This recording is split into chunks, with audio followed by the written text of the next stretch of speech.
Good morning, dear students. Welcome back to your English class. Today, we are going to start with chapter 1 of our English textbook, The Eyes Have It by Ruskin. Now, this is a story of a blind man who thought he was a very smart man behaving like a sighted man. Sighted is a person who can see. Once, he was on a train with a female passenger. Just the two of them alone.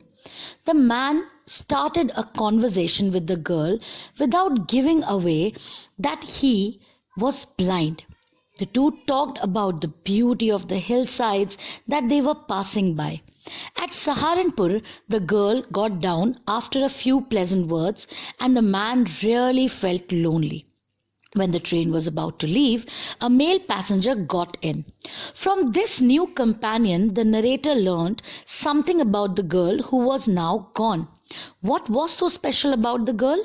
We will read in the chapter.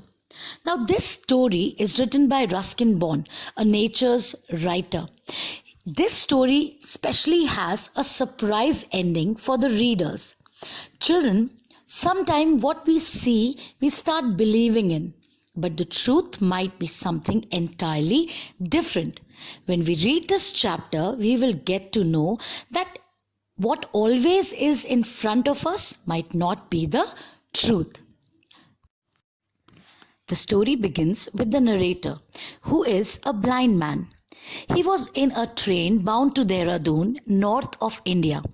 At Rohana station, the train stopped and a girl came in with her guardians giving her instructions through the window. The narrator, who is partly blind, saw that the girl's slipper slapped against her heels and made sounds. He liked her voice as well. It was quite strange. The girl who entered the coach didn't see the narrator either. Maybe he was seated in a dark corner. The narrator didn't like it. He blamed the girl for not observing him. He wondered how people with sight can be so careless. The narrator was altogether willing to bring his blindness to the girl.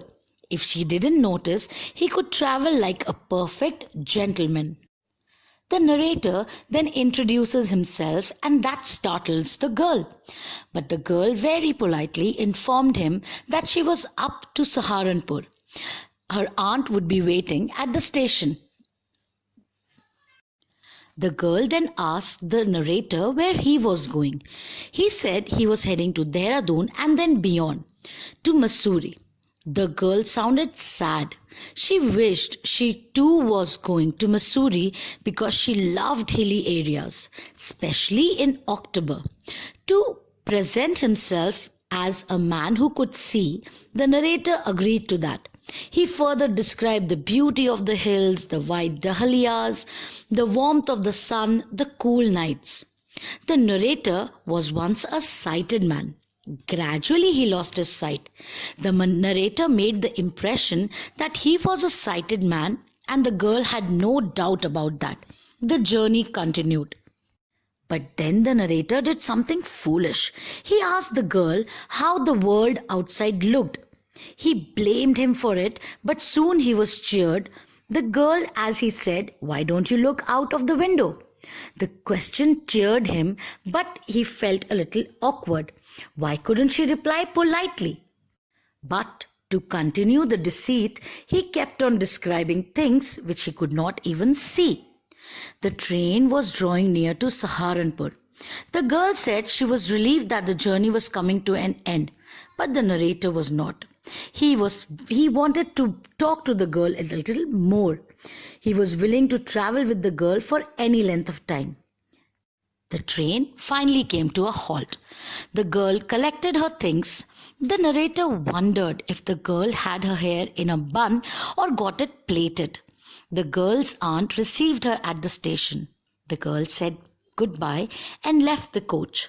While she moved away, the narrator was mesmerized by the scent of the girl's perfume. He was still coming out of all the memories that he could collect when another passenger got in.